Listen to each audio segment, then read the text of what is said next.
You are listening to Leaders and Legends, a podcast produced by Veteran Strategies and featuring conversations with fascinating and impactful men and women who have shaped our world, our communities, and our history. My name is Robert Vane, Principal of Veteran Strategies, and your host for our discussion. You are listening to Leaders and Legends, a podcast presented by Veteran Strategies, a local veteran public relations enterprise, and sponsored by Girl Scouts of Central Indiana, Garmond Construction, the Crown Plaza Hotel, Grand Hall, and Conference Center at Historic Union Station, the law firm of Bose, McKinney, and Evans, and the Bose Public Affairs Group, the McGinley's Golden Ace Inn, and McAllister Machinery, your friendly neighborhood Caterpillar dealer. You can find all your sales and rental equipment needs at McAllister.com. We are pleased to announce our podcast is now a member of the All Indiana Podcast Network in partnership with Wish TV. You can find Leaders and Legends at allindianapodcastnetwork.com. Thank you for joining us on the Leaders and Legends podcast. Our guest today is Jon Wertheim. You may not have heard of him, but you absolutely, if you're a sports fan, you have benefited from his work. Jon is the executive editor of Sports Illustrated and a Hoosier born and bred. Thank you, Jon, for coming on the podcast. Oh, my pleasure. Hoosier born and bred should have come before any other characterizations, but good to be here. Well, in our email exchanges as we schedule the podcast, and you're very gracious to come on and give us some of your time, you wrote one of your emails, you ended it with yours and Hoosierdom. So what's it like to be in New York as a Hoosier? Yeah, it's a little different from how I grew up, but I feel like they're people that leave their hometown. Not just, this isn't unique to Indiana, obviously. I mean, the people that run and get away from their hometown, and they try to reinvent themselves, and they never look back, and they count the days until they're liberated. And there are other people that, wish they could live where they grew up, and circumstances don't allow it, but they have a lot of nostalgia and a lot of fondness. And I'm in that second category. So, yeah, I mean, it's interesting, especially being a parent where, my kids live in an apartment, and my kids go to, these schools that don't have a blade of grass on them, and neither of them have their licenses, and they have no interest in driving. I mean, it's very striking to me how different my childhood was from my kids, but I really have a lot of warm feelings for where I grew up. Jon was born in Bloomington, and do you have an early memory, let's say, not only of the town, but of Indiana University? Oh man, yeah. I mean, I think I was born in Methodist Hospital, but I lived in Bloomington and grew up. Graduated from Bloomington North and spent my first 18 years in Monroe County. Yeah, I don't know. I mean, it was sort of I was a little young, but I was a kid when Breaking Away came out, and I was in fourth grade when Indiana won the NCAA title, and I was in high school when they won again in '87 with Keith Smart, and Bob Knight coached the '84 Olympic team that I've written a lot about. Where Michael Jordan and Charles Barkley and all these guys came to Bloomington, and you had Larry Bird and Michael. I mean, it really was this sort of red hot center, and where they're making Hollywood movies, and they're making, Hoosiers was shot, I think, when I was a freshman in high school. You didn't really know it at the time because you didn't know better, but it was really sort of this golden age, especially with sports. And, I think it probably stands to reason that's how I ended up in sports. It didn't seem all that remarkable at the time, probably because there was nothing to compare it to, but man, a lot was going on. From say, 79 to 89 when I graduated high school, Indiana was really this sports capital. And, I think it's probably it's no surprise I ended up in sports. The very first TV I watched when I got out of basic training in 1987 was the IU UNLV semifinal in 1987 when IU beat UNLV. Do you remember like maybe a little bit too young for the Mark Spitz era, obviously, but how big IU was, the basketball in that area, that 76, 75, 76 team all the way through Isaiah in 81, at kind of your formative years? And did you think reading about these teams, and the soccer team as well was winning national championships, man, you know what? I wouldn't mind writing about sports for a living. Yeah, exactly. And I mean, it's funny you mentioned that UNLV game, and I remember that. I can go play by play on that game. That was actually, to me, that was the better game than Keith Smart beating Syracuse. Absolutely. But, yeah, it was. Again, I don't think we realized it at the time, but you had, sort of IU basketball assembly hall was sort of the equivalent of Cameron or of college football game day. And you're right, you had IU winning NCAA, Jerry Yeagley and IU winning NCAA soccer championships, and the Pan Am Games were in Indianapolis, and there was a tennis tournament, and there was an NBA All-Star game. And I mean, again, the 84 Olympic trials were really, I have a book coming out next year about the summer of 84. And a lot of it is about these Olympic trials where just everybody came from all over. They came to Bloomington, and Jordan and Barkley and, Patrick Ewing, they were all there. And it really, looking back, it was remarkable. I mean, here's a state in the middle of the country, and it really was this sports capital. And, it took some detachment, and it took some down seasons for Indiana basketball for that really to sort of hit home. But it was really sort of this golden age of sports in the Midwest, and it was all happening within an hour radius of where I lived. Did you ever have a chance to meet or interview Coach Knight? Oh yeah, I mean it's a long and I was going to say he has a great history with Sports Illustrated over the years, including Mr. Curry Kirkpatrick. Oh man, good memory. No, I grew up with Pat Knight. I mean, Pat Knight was. Yeah, you're in the same class or close, because he went to Bloomington North. Yeah. Yeah. No, I mean, we were in the same, first grade class through senior year, and we stayed in contact. I did a piece with, I think it's one of the few times that Coach Knight actually broke his Sports Illustrated ban. I did one of my first pieces for Sports Illustrated was on Pat when he was coaching in the CBA, in the Continental Basketball Association in the late '90s, and I wrote a long piece a couple years ago for Indianapolis Monthly about Knight, and it was a little bit first person in my experience, but just, to me, it's sort of one of these great tragedies that, people don't realize. This guy had 3 NCAA titles when he was in his mid-40s. He was the coach of the U.S. Olympic team. Every summer he turned down NBA jobs. I mean, this guy was really on John Wooden trajectory. I mean, he should have been Coach K, and he essentially sort of couldn't get out of his own way, and had surrounded himself with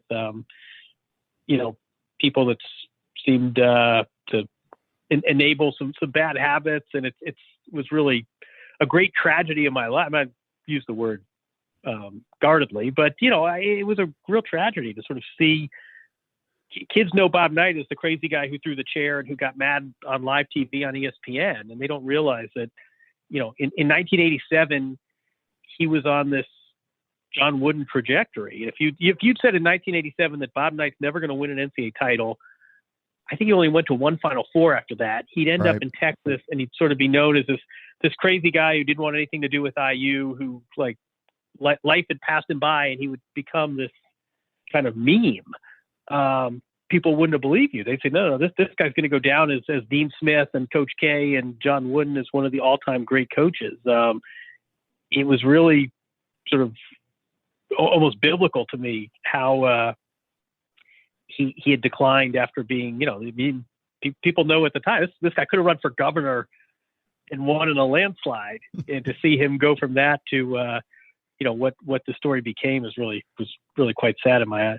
You mentioned the Coach K trajectory, and would it be fair to say that very few coaches or programs have had worse injury luck with top teams than IU had, both in '75 with Scott May and his broken arm, and Alan Henderson's knee injury in 93 when they were the number one ranked team in the country, and in both occasions, actually. I mean, he had two of his best teams robbed because of sort of freak injuries at the end of the season. We say that during a week, when an IU quarterback suffers a knee injury during the best football season of IU football as well. Yeah, you're right. I mean, the Scott May predated me. I mean, I was four years old with Scott May, but you go back and you talk to people, and they say of all of Knight's team, even the undefeated team in '76, they say that 75 team was the best team they ever had. And yeah, it's some bad injury luck there. No question about it. Let's please bring up 1984. You mentioned the Olympic trials. It's always fun to read about. I actually was lucky enough. I was, again, in the military, was sitting in the airport in Indianapolis waiting to be picked up by a friend of mine. And I'm reading A Season on the Brink for like the 38th time, right? It just read it continuously. And I look up and walking, this is how antediluvian society was back then. Looking up, 5 feet in front of me is Michael Jordan.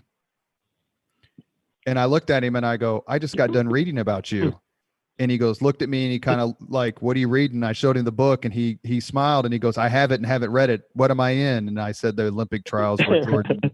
And he laughed and it just kind of moved on, gave me a thumbs up or something like that. But the epic talent of that 84 team that made the team is almost matched by the number of folks who did not make the team. Charles Barkley being maybe the most prominent. What are your memories of 1984 and that summer and that Olympic team and how it entered into the American basketball pantheon before the pros got to play? Yeah, I mean, I love what you said with your anecdote as well, because I think that's part of it. So, yeah, I mean, you had all these guys, and picture this. You have all these players. The pros aren't in the Olympics, so it's just college kids, and this predates the Dream Team in '92. But you had all these college kids. They all come to Bloomington. They don't have agents. They're not getting paid. They're all sort of, kids in baggy clothes with duffel bags. And I remember Joe Klein, who actually made the team, said, no one thought it was weird, but you'd go to the Indianapolis airport and everybody, you'd sit on the bus and there'd be Patrick Ewing and Wayman Tisdale and Karl Malone and John Stockton. They were all on the bus taking them to Bloomington. And it was 2 people to a seat.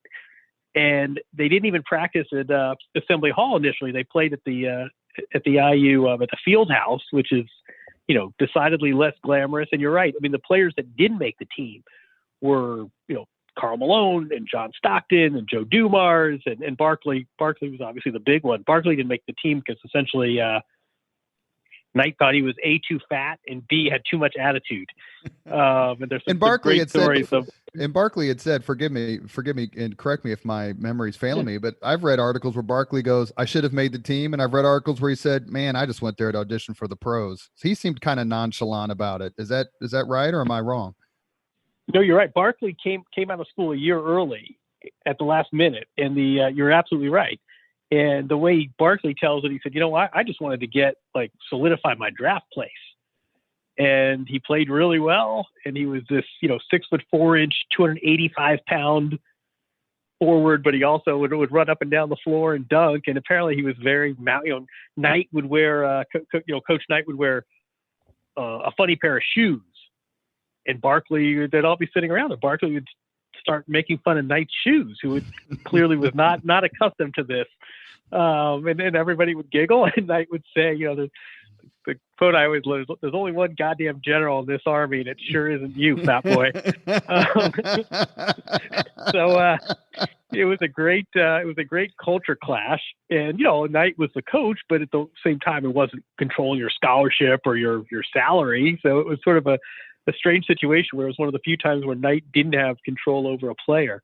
But I like what you said too, because, it was this incredible collection of talent. I mean, to me, that one of the great parts of the story is everybody came to where Coach Knight was. And so guys were, taking multiple planes from Spokane, Washington, if you were Stockton, or from the middle of Louisiana for Karl Malone. They all came to Bloomington. They all auditioned. And it was at a time where, everyone knew who these guys were. I mean, everyone knew Michael Jordan, everyone knew Patrick Ewing, but sports hadn't quite gotten to this place. The money hadn't been there. The media exposure hadn't been there. So everyone has a story like yours. So Michael Jordan was walking, all the players were staying at the IU Union, and somebody, some high school, Owen Valley High School, is having their prom. So Michael Jordan walks in and starts doing the moonwalk with the Owen Valley High School prom. Or, Patrick Ewing thought he was getting picked up after watching Karate Kid at the College Mall Cinema, but the ride didn't come. So he basically hitched a ride with some guy from Bloomington driving Patrick Ewing back to the dorm. So it was this sort of mix of, everyone knew these were, nobody said, who's Patrick Ewing? I mean, everyone knew who these guys were, but we hadn't reached a point in our culture where sports was so elevated that, that there weren't security guards and there weren't publicists and there weren't agents. And I remember I was in Bloomington that summer, and you'd see, Michael Jordan would show up with a tennis racket and go to the IU courts, or you'd run into these guys walking around the square in Bloomington. They were sort of bored kids, and you didn't have this membrane. It's like you in the Indianapolis airport, right? I mean, Michael Jordan probably hasn't been to an airport in 20 years. You didn't have this kind of membrane dividing celebrities and athletes from their fans. So it was this nice mix of, like, these guys were, these guys were stars. Everyone knew them, but they also were walking through the mall like you and I were. So it was really, that's obviously, we sound old, and we sound like, I realize you sound like, I sound like grandpa on the porch here, but that could never happen today, obviously. I mean, the idea that LeBron James would show up in a college town and just, eat ice cream by himself and talk about John Feinstein's book is, comical to think about. One of my favorite stories from the '84 team, which I've heard repeated a few times, so I'm going to just assume its veracity, and that is the story of maybe they were playing golf, or maybe they were just hanging out in a room. I can't remember. Where Michael Jordan tells Steve Alford, "No way you last 4 years with Knight," and they bet like $100. and I've heard Alford tell the story and say, "Yeah, he still hasn't paid me." And what was your impression? What are your impressions of how those players reacted to Knight, who I am assuming was completely different, even though, I don't know, Patrick Ewing played for John Thompson, and John Thompson was pretty intimidating, which is maybe one of the reasons why Knight and Thompson were such good friends. But just Knight's presence and demeanor and actions and methods, how that imprinted itself on that team. I'm cheating here because I've just, I've written a book that deals with this. So I've talked to a bunch of the guys about it, and the other coaches too. And the answer is, it totally varies.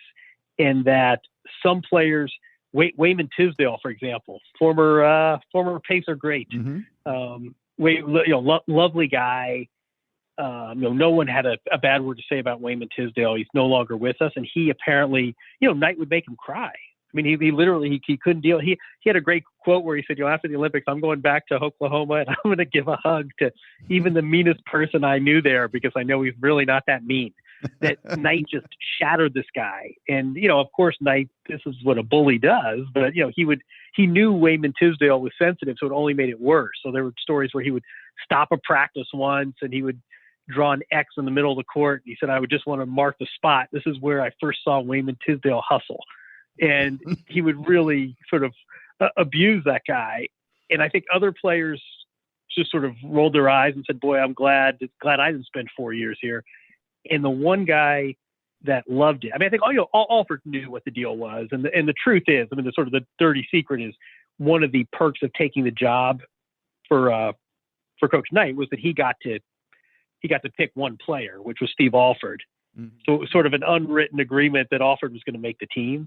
But one player who completely took to Knight and got him and really connected with him was Michael Jordan. And Jordan has a lot of quotes, I'm glad I never played for him, or, Dean Smith taught me the 4-corner offense and Bob Knight taught me the 4-letter word. But the truth is, Jordan and Knight had a lot of connection, and they really both understood that this driven personality, and we saw in The Last Dance, Jordan could be kind of a bully, and Jordan would find a soft teammate like Scott Burrell, and he would ride him. Well, that's classic Knight. So it's funny because some players couldn't stand Knight. Some players sort of rolled their eyes and said, "Man, this guy doesn't do it like my coach." But one player who really took to him was Michael Jordan. They really spoke the same language. Just so maniacally competitive and do anything to win. There was a sign, I think, that was in the IU locker room. Everyone has the will to win, but not everyone has the will to prepare to win. And it seems that Jordan had that more than anyone else. The other great Jordan story that I want to ask you about, that's not necessarily related to the Olympic team, but it happens right afterwards, I believe. And that's when the draft comes in '84 and Houston has the first pick. They're going to choose Hakeem Olajuwon. Everyone pretty much knew that. But Portland had the second pick, and they decided to choose Sam Bowie over Michael Jordan. I think mostly they had Clyde Drexler, so they had a kind of dynamic wing player. Mm-hmm.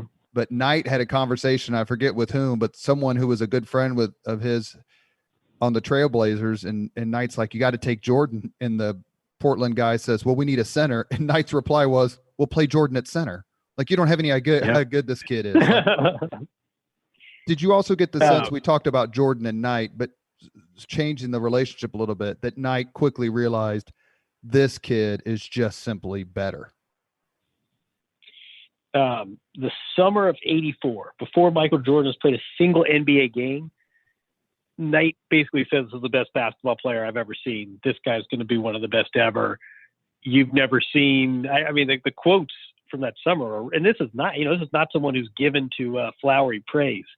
To his credit, Bob Knight knew this guy was special. Yeah, I mean, he told the Blazers story I love. The other thing is sometimes, I mean, again, he and Jordan they got each other. Sometimes he would say to Jordan, like, basically, "I'm going to scream at you, just take it," because he wanted to show the rest of the team that Jordan wasn't above, wasn't above condemnation. But then Jordan would get him back later. And it really was you sort of look at the qualities we use to describe Jordan, and it's take no prisoners, and it's outwork everyone, and it's what you said, maniacally competitive. Those match up awfully well with Coach Knight. And you're right. I mean, I'll tell you another funny thing is that Knight didn't want any of the players going to New York for the NBA draft. So Michael Jordan gets drafted, and he's in Bloomington. And basically, George Raveling drives him to a local TV station. They put a piece of plastic in his ear. He says, to the Chicago media, "I'm excited to be here. I'm excited to help build something." Goes to McDonald's, and then he goes back to practice. So it was not a big draft night party for Michael Jordan in the summer of '84. And two other things before we move on, we should note, in talking about 1984, just a few months before the Olympic trials, IU, with Alford as a freshman, ended Michael Jordan's career in the regional semifinals in the NCAA tournament, and one of the great upsets of all time. I remember watching that game live, as I'm sure you do as well. Just no way. North Carolina had 4 number 1 draft picks on that team, and the only IU player taken in the first round was Uwe Blop, and IU won. So that's A. B, when Jordan had his number retired by the Chicago Bulls, there were 2 people on the podium, 2 coaches who talked. Dean Smith was one, and Bob Knight was the other.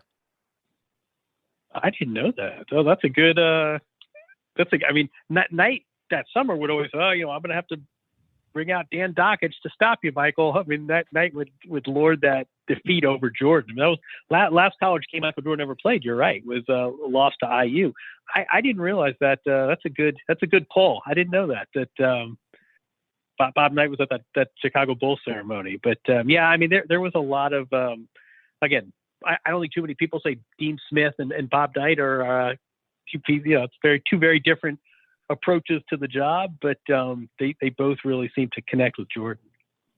You are listening to Leaders and Legends, a podcast presented by Veteran Strategies, a local veteran public relations enterprise, and sponsored by Girl Scouts of Central Indiana, Garmond Construction, the Crown Plaza Hotel, Grand Hall, and Conference Center at Historic Union Station, the law firm of Bose, McKinney & Evans, and the Bose Public Affairs Group, the McGinley's Golden Ace Inn, and McAllister Machinery, your friendly neighborhood Caterpillar dealer. Our guest today is Jon Wertheim, executive editor of Sports Illustrated, and a man who grew up in the friendly confines of probably one of the most beautiful towns and campuses in the country, and that is Bloomington and Indiana University.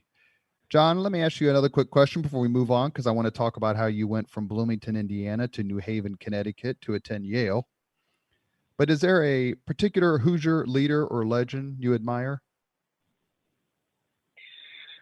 That's a good question. I mean, someone who was very instrumental to me was Bob Hamill, who was, sort of the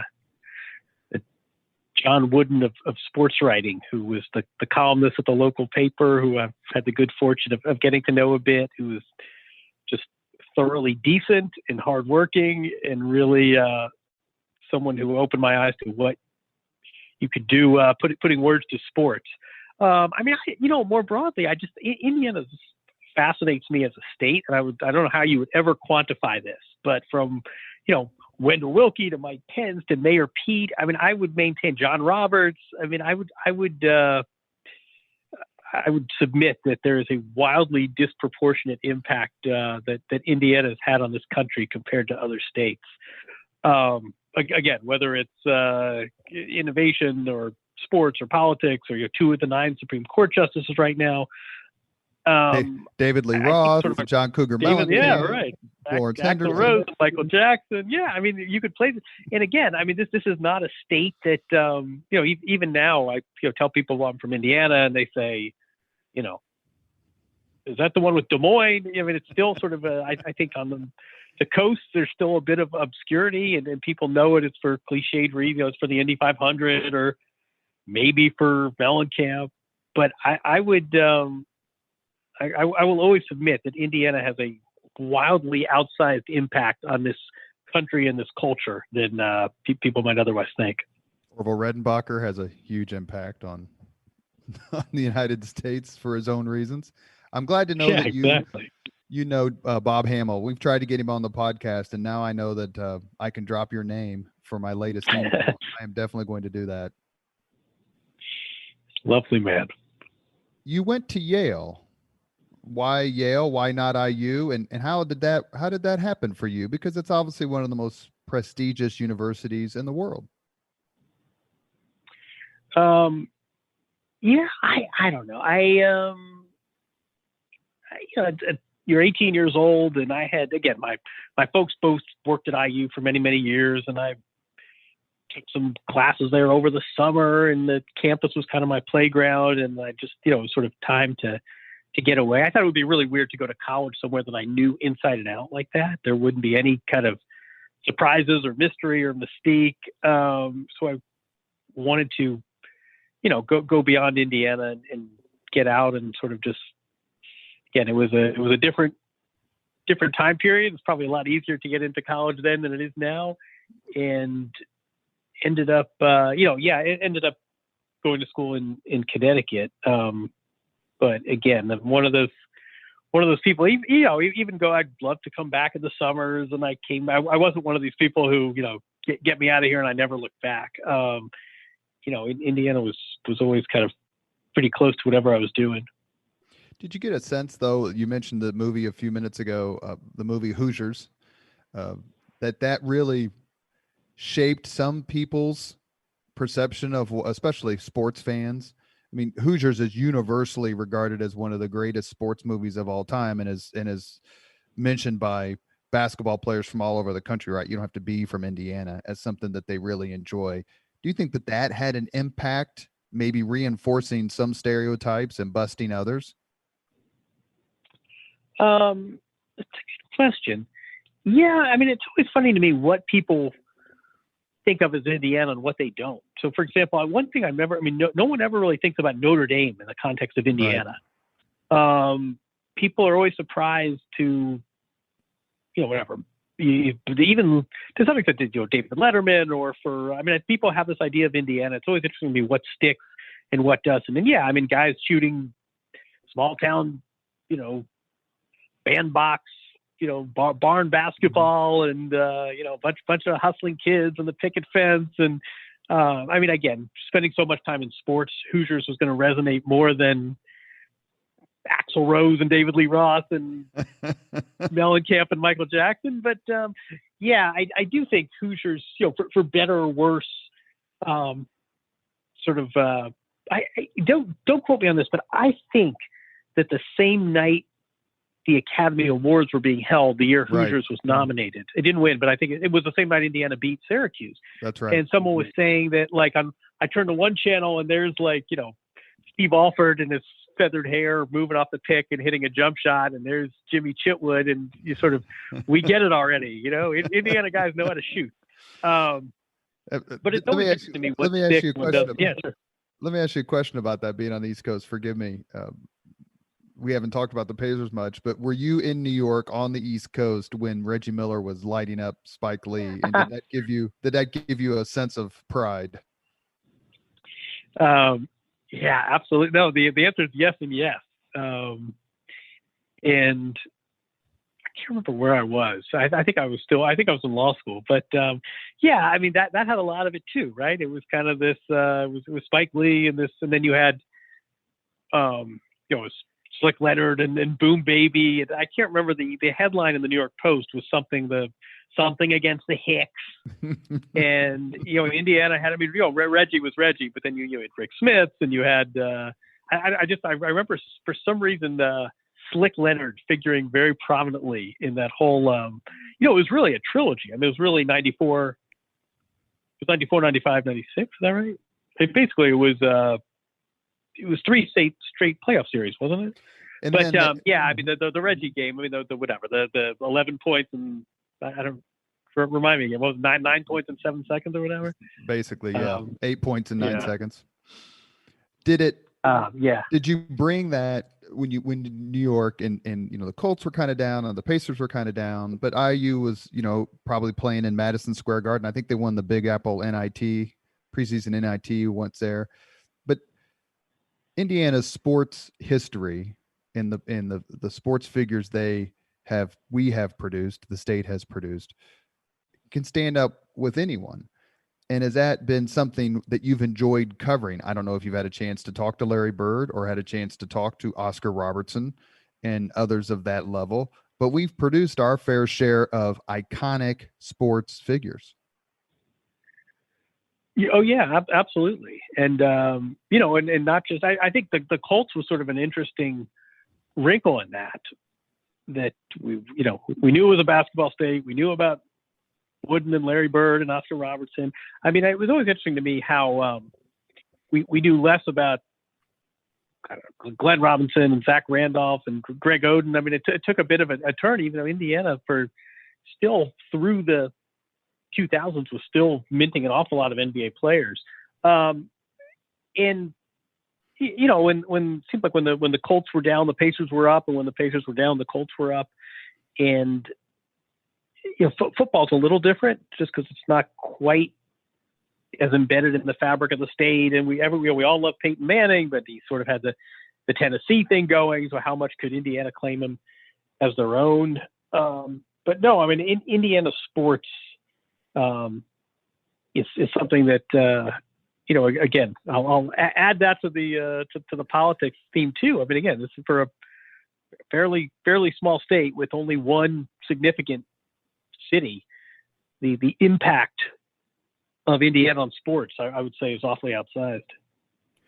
You mentioned earlier, just a few minutes ago, about the 500. Have you had? I used to work at a hotel, the Crown Plaza Airport. And people would come in, this was 25 years ago when I was in college, and they would come on race weekend and you check them in and the hotel, of course, would be full. And I always enjoyed asking them, have you ever been to the 500 before? Like, is this, and they're like, no, we're just coming in. They're kind of like, yeah, we're just coming in for a corporate thing or a business thing and looking forward to it. And I was like, I'll be working Sunday night. I'd like to know your impressions, or, come and tell me what you think.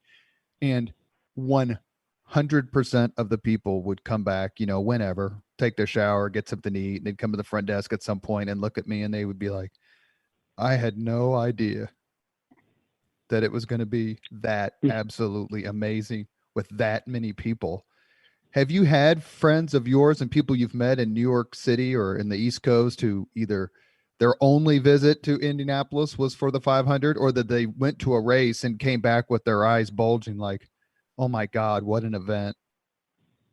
It's funny because, Bloomington's an hour from Indianapolis, but it's only, maybe 100 minutes from Louisville too.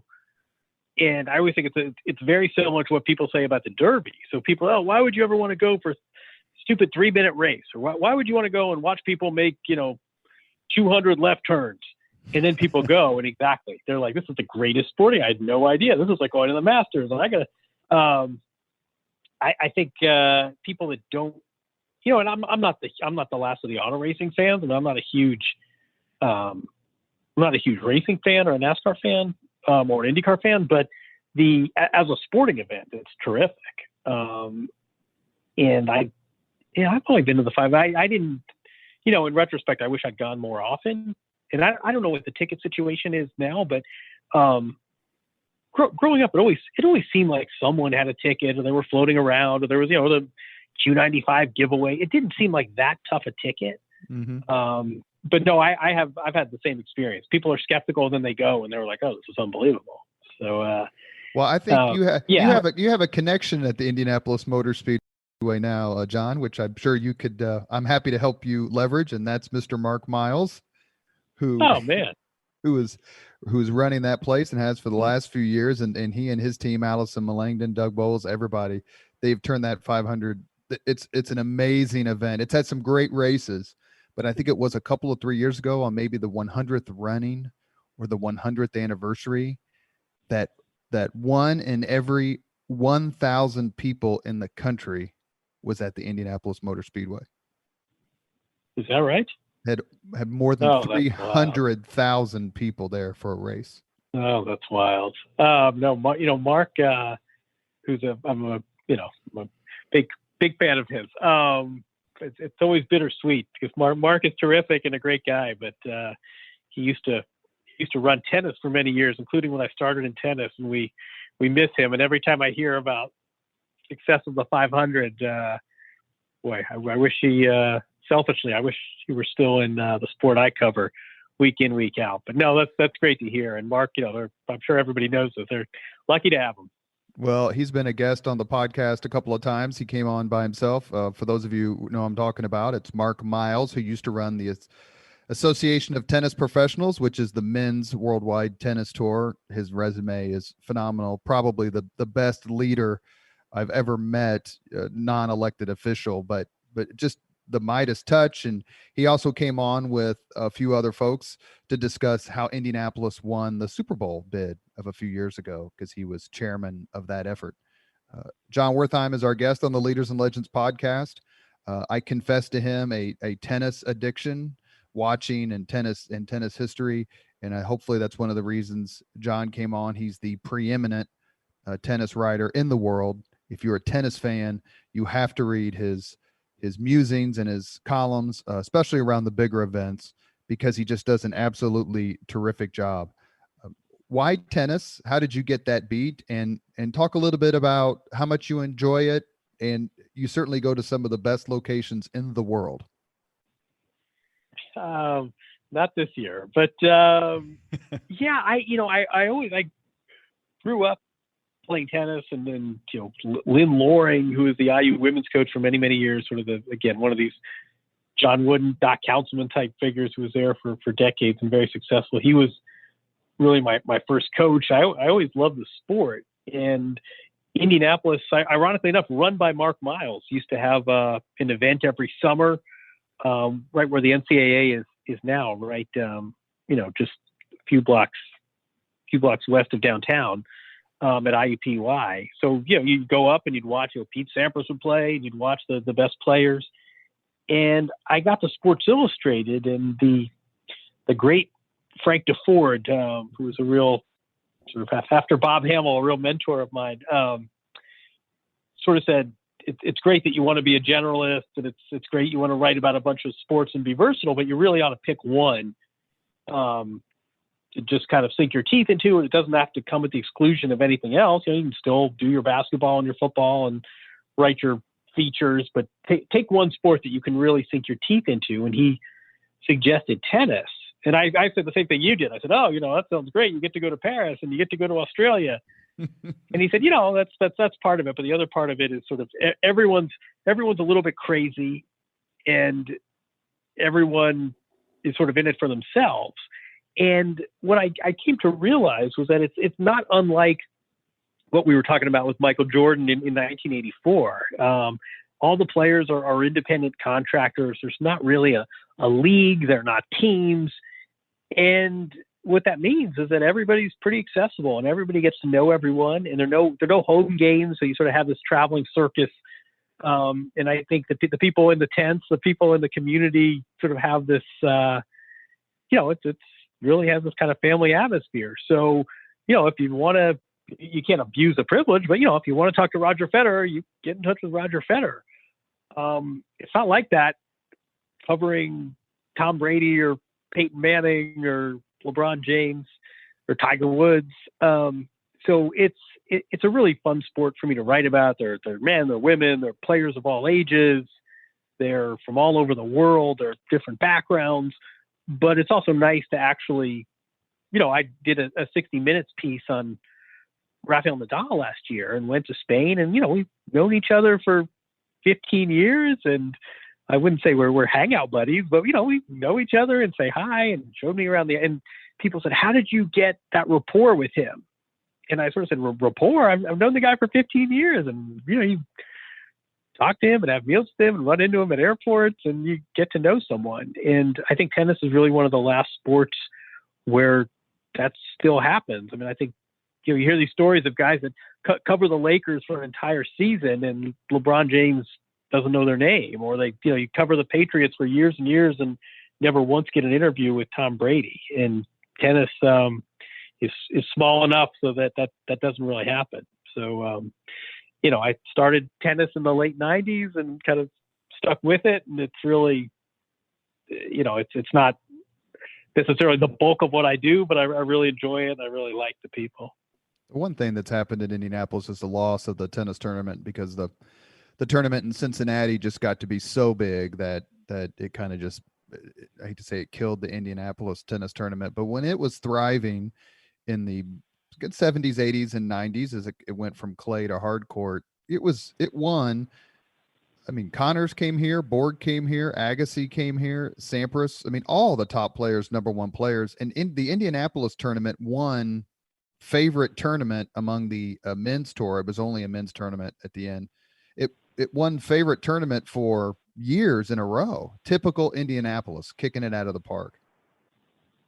That's exactly right. I always said there's a real sort of metaphor there, that these players, and they're used to Monte Carlo and Tokyo and Sydney and all these fancy cities around the world. And, they're on the Mediterranean and Paris, and they come to Indiana, and, they're not beautiful beaches, and they're not going to be 10 different 5-star restaurants, but everybody there bent over backwards to make the players feel welcome and hospitable. And they came up with go-karts, and they were, people would they'd go to, I remember they would have, there'd be like jet skiing outings, and there'd be tours of the Speedway.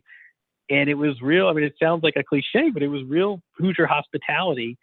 And at the end of the day, these players are like, you know what? Like, I could take or leave Monte Carlo. It's a beautiful view, but I only look for a few minutes. I'd much rather come to this great town in the middle of the country and have lovely people treating me well and have, genuine conversation. And you're right. These players, they came from all over the world, and they fell in love with this tournament in the middle of summer in the middle of Indiana. And this always got these top awards over, you'd look at the other, it was like Indianapolis won, and then it would be like, Stockholm, Palm Springs, Monte Carlo and Paris would be the next four. And you'd say sort of which of these doesn't belong, but Indiana was doing something right. And I would submit there's sort of a deeper lesson to be learned there. You mentioned you started covering tennis in the late 90s. You certainly got to cover tennis and continue to cover tennis.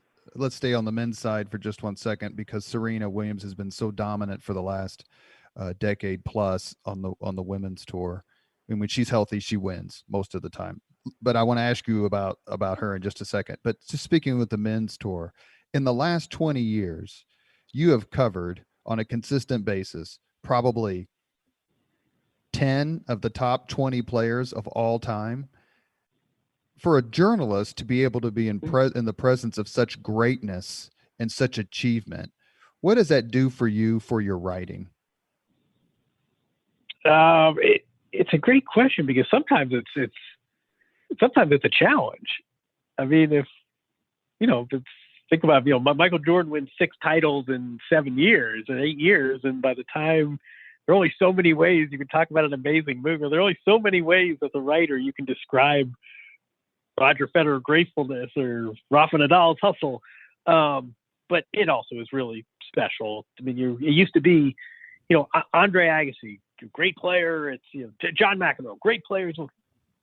Guys like that would win 7 or 8 titles, and they would be these legends, and they'd be no-brainer Hall of Famers.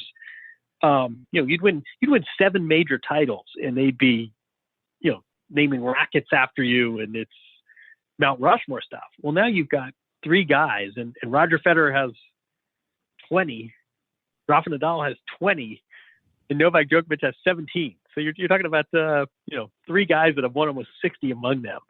It's just extraordinary, and the fact that they're all 3 good guys, like genuinely good people.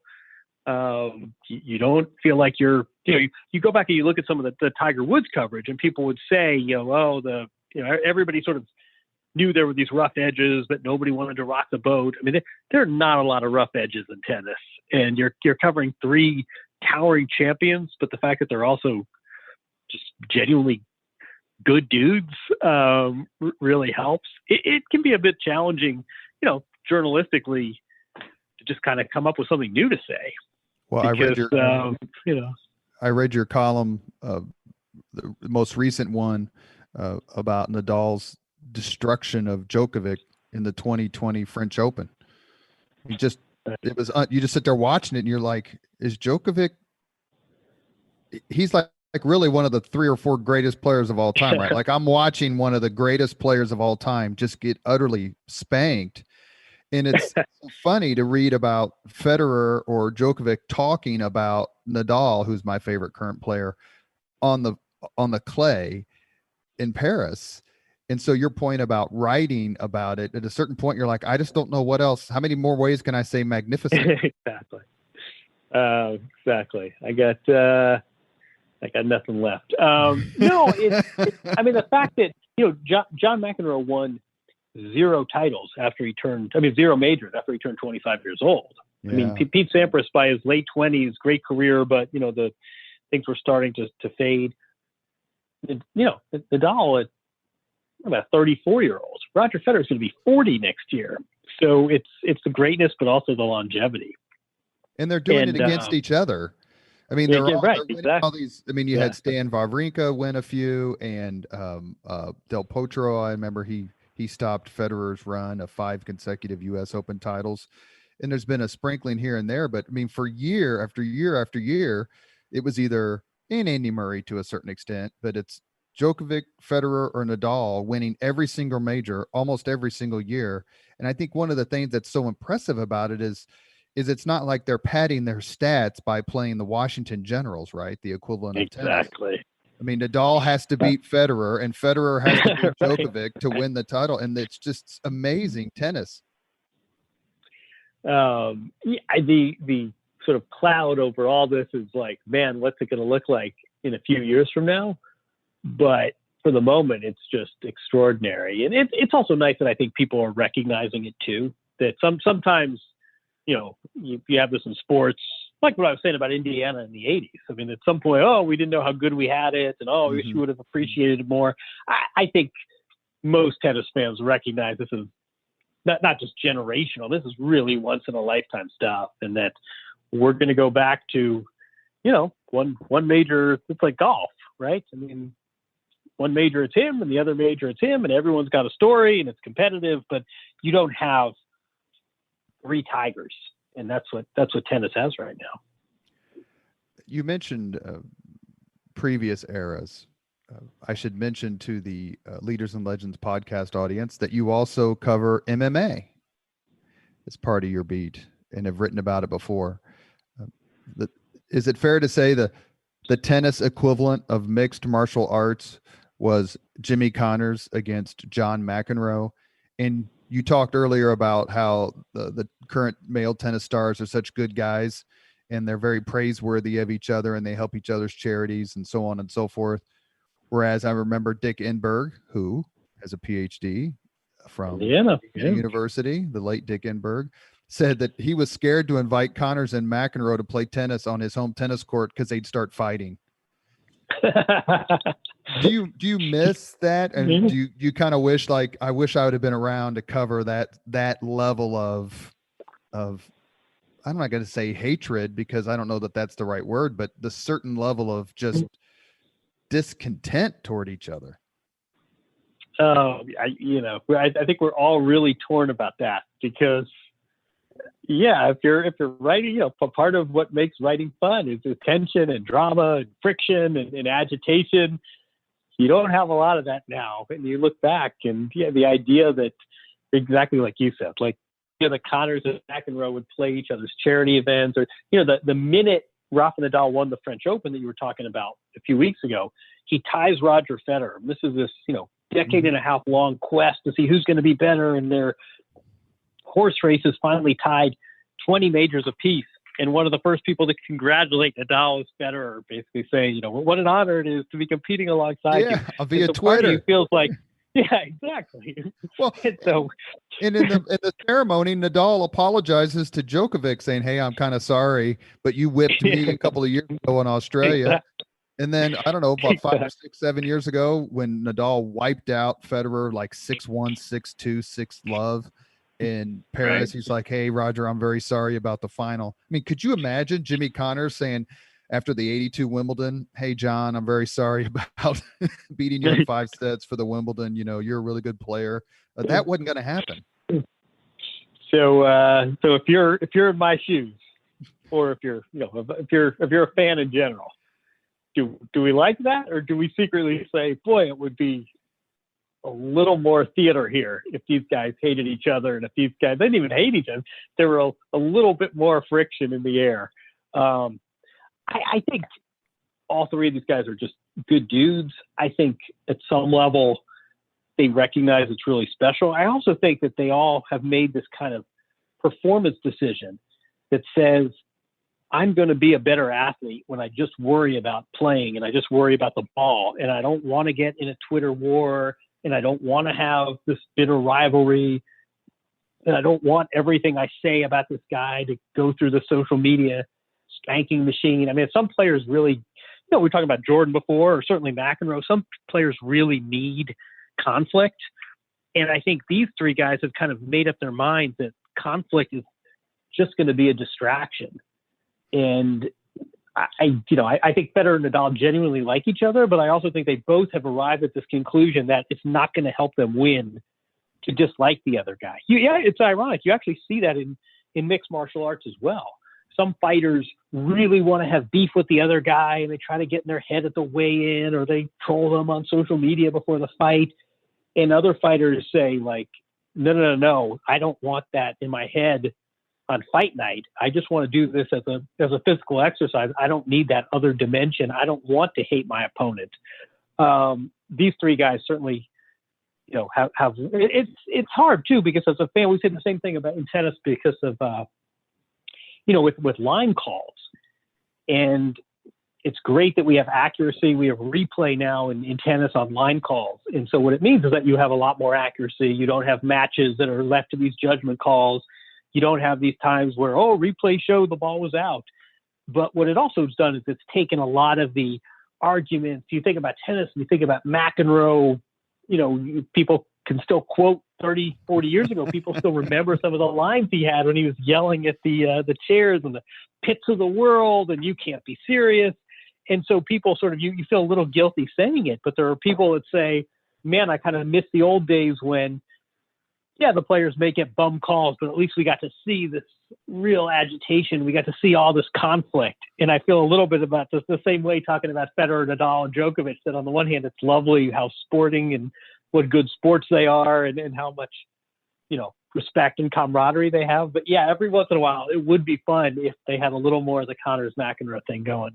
Well, and when Connors and McEnroe and Ilie Nastase were at their prime, people were saying, "Oh, I wish it was like it was when it was Stan Smith and John Newcomb and Ken Rosewall and Rod Laver. Why can't we go back to that?" Let me ask you one more question about that, and then I want to have a very quick GOAT conversation, because that seems to almost dominate some of the questions you get in your Sports Illustrated column. We're on the Leaders and Legends podcast with Sports Illustrated executive editor Jon Wertheim. Watching a special on ESPN, Sports Century, my favorite player from that era is Jimmy Connors. And Mary Carrillo, who I would love to have on the podcast because I think she is the best analyst of any sport. Her comments are always just right on the money, and she seems like a terrific person. She said during one of the Sports Century segments on Jimmy Connors, he may not be the best player who ever lived, but she was pretty sure he was the most important tennis player who ever lived. Do you think there's a lot of accuracy in that statement for what he did for the game when he did it? That's an interesting comment. I mean, I got to say, I'm guessing that was made before this era we're in now, and also before the Williams sisters. Correct. But I do think, I think one thing we overlook sometimes with McEnroe and Connors is just they took tennis to a very different place. And tennis, I think, too easily gets dismissed. Oh, it's a country club sport, and it's, a bunch of dweebs in cable sweaters. And pretty hard to align that with Connors and McEnroe. And it brought a different sensibility. I mean, you see Connors, and he's sweating, and he's clutching his fist, and he's dating a Playboy model. And that is not the country club, like lawn tennis image that you get sometimes in pop culture. So I think McEnroe and Connors both did get enough credit for taking tennis to a different audience. And that was kind of her point. Her point was he brought it out of the country clubs and made everybody watch. That he made it much more, maybe perhaps as Arnold Palmer did for golf, kind of an everyman.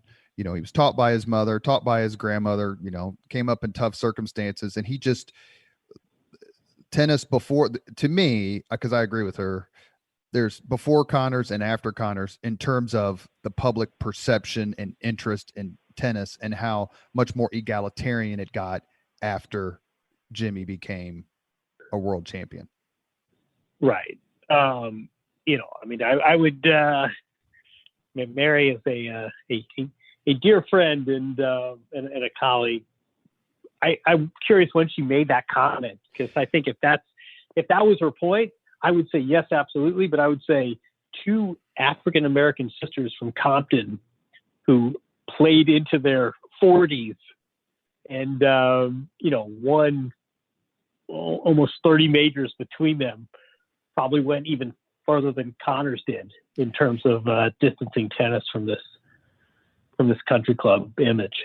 A great point. And in her defense, I don't remember the exact year, but I think it was like in the 90s, because his Connors run in the 91 US Open is a part of the Sports Century on ESPN. But I mean, the documentary itself's got to be 25 years old. Let's talk GOAT. And I want to kind of focus on the women's side of the tour. It's by that, I mean, greatest of all time. It comes up in tennis discussions. It seems to be more than any other sport. Who's the GOAT? Maybe NFL quarterback and NBA, but that's a different discussion because you're talking team sport. Is just using the one term, greatest of all time, is that a disservice? Because clearly you could look at it in different ways. Who's the most accomplished of all time? Which I think is Martina Navratilova. How many Grand Slam trophies does she have? 50 something? Exactly. It's unreal. Over 25 years. Yeah. Who's the most talented of all time? which I would say is, who would you choose to play for your life if you could choose anyone? Do I think Dan Marino is the greatest quarterback of all time, accomplished? Well, of course not. But if I had to choose one quarterback to make one throw to save my kid's life, I'd choose Dan Marino. And then the third is greatest, because couldn't you make an argument in a lot of ways that Billie Jean King is the greatest female tennis player of all time for what she did for the sport and for her causes? So it's just the one GOAT question. Is that too general? And is there a need to break it down based on these other kind of subcategories? Man, that's a good question. I mean, I think I think part of what makes it a lively discussion is how ill-defined it is. I mean, I think people like the lack of a definition. So what's an important criteria for person A? So, Billie Jean King was a social pioneer. If you won a few fewer major titles, well, who cares in the grand scheme of things? Right.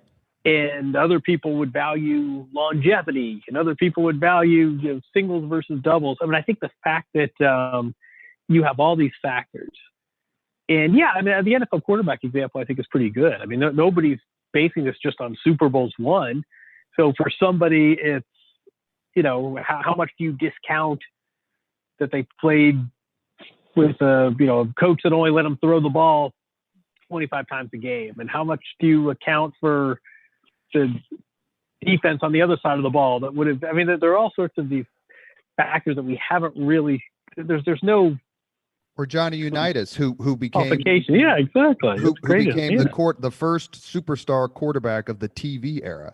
And without TV, then the NFL is clearly not the NFL, but he was the first big time champion quarterback with his flat top as TV took off in the post-World War II era. So is he the best? Is he the most accomplished? No. But could you make an argument that without Johnny Unitas' skill and prowess, that things would have been different for the NFL on television? Exactly. How much, I'll give you one in tennis, which is how much do we account for money? And, Roger Federer has a whole team, and if his back's feeling a little, his back's feeling a little tweaky, he gets a back specialist, and he's not going to the Indianapolis airport. He's not flying commercially, and he's got a whole staff. Well, Martina Navratilova tells me stories about, she'd get delayed at O'Hare on her way to some of her biggest titles. How much do we account for that? So, I mean, part of the fun of this is that there's no set criteria, and some of this is, we're never going to get a satisfactory answer ever comparing eras, right? I mean, just Jordan versus LeBron and, Bird versus, sort of how much do we pad the eras? And on the one hand, they didn't necessarily jump as high or run as fast, but they also didn't have the equipment. I think it's almost sort of, it's more about the judger than the judgee. It's almost about as much about you and what you value and what your sort of priorities are and what you want to stress than it is about the player. But no, tennis fans are absolutely obsessed with this discussion on the men's and the women's side, and we're never, of course, going to resolve this thing. But I think that what makes it fun, but also frustrating, is that we haven't even decided on the ground rules yet. I mean, we haven't even decided what the rules of engagement are. And exactly what you said. So if Jon Wertheim, tennis writer extraordinaire, has to choose one female player to be his champion in one match, who would you choose? If you had the first overall draft pick in the history of female tennis to create a super team, who would you choose? So if I were being lame and argumentative, I'd say, what's the surface? What are we playing? What's under my feet? Hardcore. No, I don't know. I think, to me, Serena Williams is pretty much check more boxes than anyone. You don't know how often I've started to type that question to you for your mailbag on sportsillustrated.si.com and haven't done it. So the fact that I can actually ask it to you is a huge and I agree with you. I think Serena at her best, is the most talented female player of all time. As I would say Federer, when Federer was rocking and rolling 10 or so years ago, I think he's the best. He would be my first round draft pick if I had to choose on the men's side. If you had to choose on the men's side, would you hit Roger as well? Yeah, I think you said hard courts, which makes it easy. No, I mean, the men's getting a little tight, and we'll see what happens. And Djokovic has a winning head-to-head record against Federer and Nadal, and he's the youngest of the three. But no, I think right now, as of today, I'd say Serena and Federer. And I think you're right. I think some of it is just what you said before about one point to play with my life on the line. That's probably the guy I'd want. And Serena, I just think, is unbelievable. I mean, Serena won the U.S. Open in 1999 when Bill Clinton was president.